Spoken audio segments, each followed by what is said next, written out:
बिहार चुनाव इस बार अलग ही माहौल में हो रहा है। स्वास्थ्य मुसीबत से लेकर हाल ही में प्रकृति ने भी लोगों की परीक्षा ली है।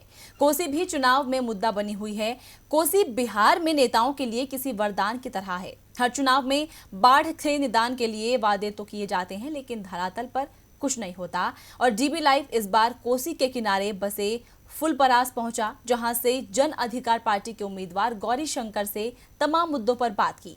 देखिए लक्ष्मी भारती की ये रिपोर्ट। वक्त मैं पहुंच चुकी हूं फुलपरास विधानसभा में, जहां के चुनाव लड़ रहे हैं, जहां विधानसभा से जन अधिकार पार्टी से चुनाव लड़ रहे हैं गौरी शंकर यादव जी। तो आइए हम उनसे बातचीत करते हैं।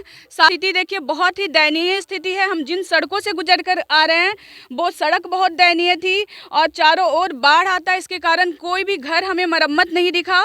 तो आइए हम गौरी शंकर यादव जी से बात करते हैं और जानते हैं यहाँ की हालात में क्या सुधार लाएंगे वो और क्या बदलाव लाएंगे।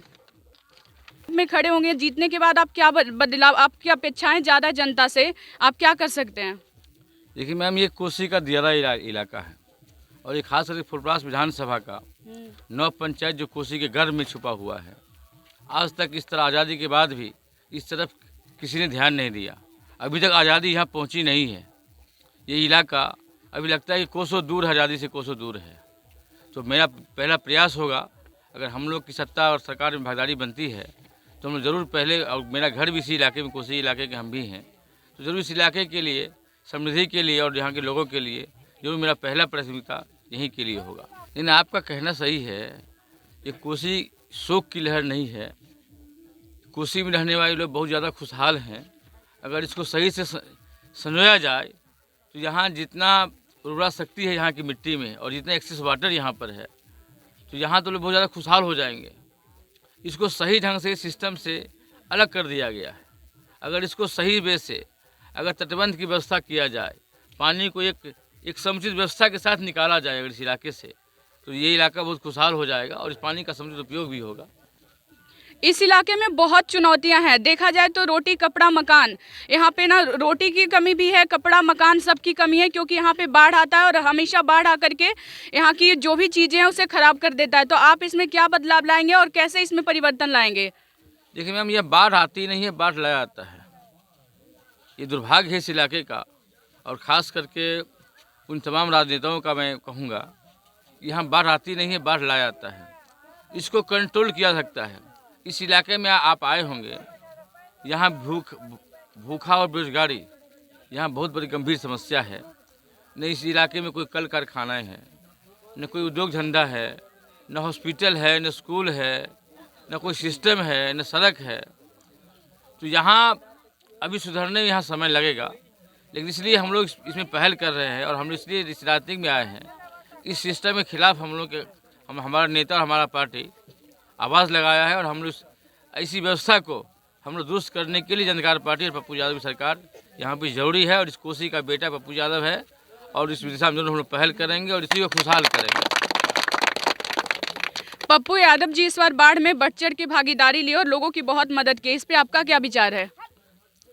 देखिए, बाढ़ ही का समस्या नहीं, बाढ़ का हो, कोरोना का हो, चिमकी बुखार का हो, या कहीं पर आफत आसमानी का बात हो, कोई दुर्घटना घटी हो, सिर्फ और सिर्फ एक ही नेता बिहार में खड़ा रहने वाला है, पप्पू यादव है।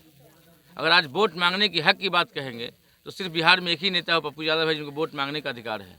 वरना कोई नेता, पक्ष और विपक्ष हो, पिछले 15 साल से लालू जी नीतीश कुमार के शासन को आप लोग देख रहे होंगे कि क्या व्यवस्था यहाँ पर और क्या सुधार हुआ है। जस का तस पड़ा हुआ है, जबकि और बुरा हाल भी बिहार जा चुका है। ये कम से कम ये लालू जी और नीतीश जी को वोट मांगने का अधिकार नहीं है। अगर बिहार में कोई ऐसा वोट का अधिकारी केवल पप्पू यादव जन अधिकार पार्टी है, जो करके उन्होंने दिखाया है। कोरोना महामारी में लाखों लाख बिहारी जो बेघर हो गया, आज पप्पू जी नहीं रहते तो लाखों लाख बिहारी बिहार वापस नहीं आ पाते। आज लाखों स्टूडेंट जो बाहर कोटा में फंसा हुआ था, वो बिहार आज नहीं वापस आ पाता। तो आज लगातार पप्पू जी जब भी आफत आया है इस बिहार के ऊपर, इंसानियत के ऊपर, तो उन्होंने खड़े होकर के आवाज़ बुलंद किया है और बिहारियों इंसानियत के साथ खड़ा रहा है। जब आपके पास कोई रोड मैप है रोजगार का? नहीं, बिल्कुल है।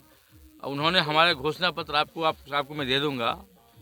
उसमें स्पष्ट है कि कोर्ट में एफिडेविट दिया गया है कि 3 बरस के अंदर अगर बिहार में बदलाव नहीं हुआ, ये सिस्टम बदलाव नहीं हुआ, तो हम लोग सरकार में रहने के लायक नहीं है। और ये कोर्ट में एफिडेविट बना के हमारे नेता, आज तक ऐसा पहली बार हिंदुस्तान के इतिहास में हुआ है कि कोई पार्टी और कोई नेता कोर्ट में एफिडेविट बना के दे कि अगर हम काम नहीं कर पाए तो हमारी सरकार स्वतः खत्म हो जाएगी। ये तो हम लोगों ने करके दिखाया है। आप लोग को क्या क्या समस्याएं का सामना करना पड़ता है? बहुत दुर्घटना होता है, बाढ़ में आता है तो पानी के, जरना के, खाना के बहुत व्यवस्था भी पानी के उज्जैन में बहुत कम है, बहुत है ना, जैसे लोग मजदूरी बहुत पड़ते हैं यहाँ पे।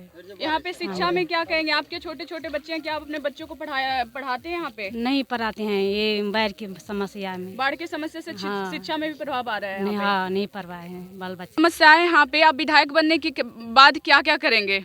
क्योंकि विधायक बनने के बाद सिर्फ आपके पास 5 साल है, 5 साल में आप क्या क्या करेंगे? आपको एक बात तो बता दूं मैं, यहाँ विधायक में मैं पहले ही बार नहीं पहला विधायक यहाँ कोई नहीं होगा, इससे पहले विधायक होता आया है। एक विधायक बहुत कुछ नहीं कर सकता है, लेकिन इतना ज़रूर कहेंगे विधायक बनूं या ना बनूं, इस सिस्टम के खिलाफ हम लोग चले हैं और इस सिस्टम को सुधारेंगे। खास करके इस इलाके की बात मैं कह रहा हूँ, विधायक का बात तो छोड़ दीजिए, चुनाव है, चुनाव तो बहुत कोई लड़ रहे हैं और ये निश्चित है कि जनता हमारे साथ है और जनता साथ देगी भी। और चुनाव के बाद भी परिणाम जो भी हो, हमारी पार्टी और हम लोग इस सिस्टम के खिलाफ लड़ाई में हैं और लड़ाई लड़ते रहेंगे।